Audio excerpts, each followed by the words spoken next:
Terima kasih pemirsa Anda masih bersama kami. Dalam menyemarakan Milad Muhammadiyah ke-109, Universitas Muhammadiyah Purwokerto hadirkan Ketua Umum Pimpinan Pusat Muhammadiyah Haidar Nasir dalam pengajian Milad Muhammadiyah ke-109, juga sekaligus meresmikan 5 unit kegiatan dan bisnis Muhammadiyah. Assalamualaikum warahmatullahi wabarakatuh. Ketua Umum Pimpinan Pusat Muhammadiyah Haidar Nasir menjadi narasumber utama dalam pengajian Milad ke-109 Muhammadiyah di Universitas Muhammadiyah Purwokerto, Banyumas, Jawa Tengah.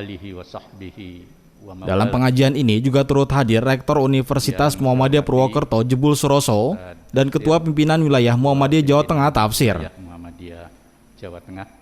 Rektor UMP Jebul Suroso mengatakan selain menyelenggarakan pengajian, Universitas Muhammadiyah Purwokerto juga akan meresmikan 5 unit kegiatan dan bisnis Muhammadiyah di bawah UMP, sekaligus peletakan batu pertama pembangunan gedung UMP Edu Sentral dan gedung 2 TK dan SD UMP.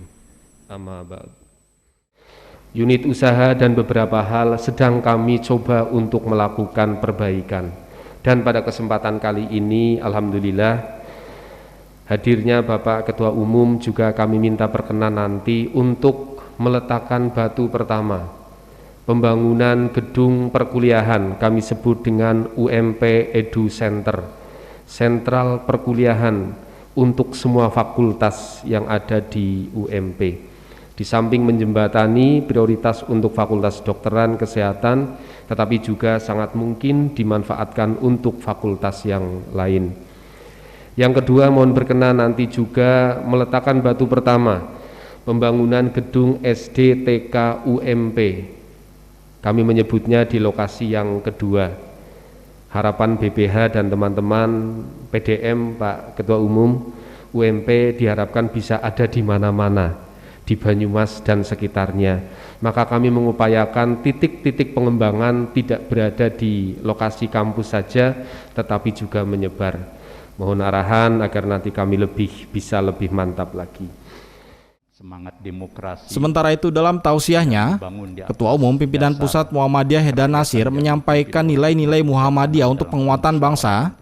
Haidar terus mendorong agar Muhammadiyah menjadi bagian dari solusi permasalahan kebangsaan. Dampaknya juga besar. Semangat demokrasi yang dibangun di atas dasar kerakyatan yang dipimpin oleh hikmah kebijaksanaan dalam permusyawaratan perwakilan. Biarpun dinamikanya macam-macam, sehingga kita bisa menjadi negara yang tidak senasib seperti Yugoslavia misalkan. Padahal waktu itu sama-sama menjadi negara non-blok yang terkemuka, di mana Soekarno dan Tito itu menjadi tokoh puncak dari negara-negara non-blok saat itu. Tapi Yugoslavia sekarang wa ma baqiyat illa ismuha, tak tersisa kecuali namanya. Mungkin bagi generasi milenial bahkan tidak mengenal apa itu Yugoslavia. Ini capaian dari bangsa kita. Tentu kita masih berat secara ekonomi, tetapi dari fase ke fase juga tingkat pertumbuhan mulai bagus. Memang di Orde Lama kita mengalami resesi yang luar biasa karena konsentrasi pada membangun stabilitas politik nasional yang baru memulai kita menjadi negara.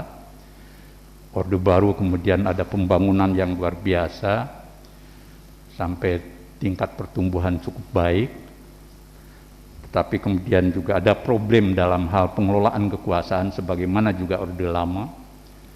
Dalam hukum Lord Acton ya, bahwa kekuasaan yang terlalu lama, biarpun dipimpin oleh orang-orang baik, biasanya kemudian selalu ada problem.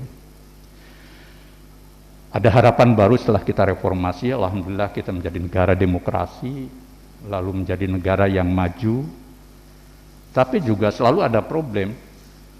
Tadi soal problem pemerataan, bukan hanya secara nasional tapi juga di Banyumas terasa gitu. Tingkat pertumbuhan tinggi tapi kemiskinan masih ada, berarti kan problem pemerataan. Dan semuanya itu proses yang panjang sebenarnya. Kalau kita baca buku-buku tentang bagaimana dualisme ekonomi Indonesia sejak awal kemerdekaan, bahkan sebelum kemerdekaan, di mana sektor modern dan tradisional itu kemudian menjadi sesuatu yang tidak mudah menjadi satu kesatuan. Nah, cara membaca Indonesia itu memang perlu utuh, komprehensif, dan integral agar kita tidak terjebak pada pesimisme atau juga pada sesuatu yang utopia gitu ya. Pesimisme itu segala macam buruk, segala macam kondisi tidak menjadi harapan yang positif, atau utopia seakan-akan bahwa tidak ada masalah di tubuh bangsa ini. Ada masalah, tapi juga ada capaian, ada tantangan yang semuanya harus kita hadapi sebagai bangsa. Pendekatan ekonomi dan sosial. Di tengah tausiah, Haidar Nasir memberikan apresiasi kepada Universitas Muhammadiyah Purwokerto sebagai salah satu dari 164 perguruan tinggi Muhammadiyah yang semakin menunjukkan keunggulan dan kemajuan. Harus tetap seksama. Menurutnya, apa yang telah dan akan dilakukan UMP sebagai salah satu amal usaha Muhammadiyah di bidang pendidikan tinggi merupakan perpaduan atau keseimbangan antara pemikiran dan amaliyah yang menjadi karakter Muhammadiyah. Tim TV Mu memberitakan. Besar itu.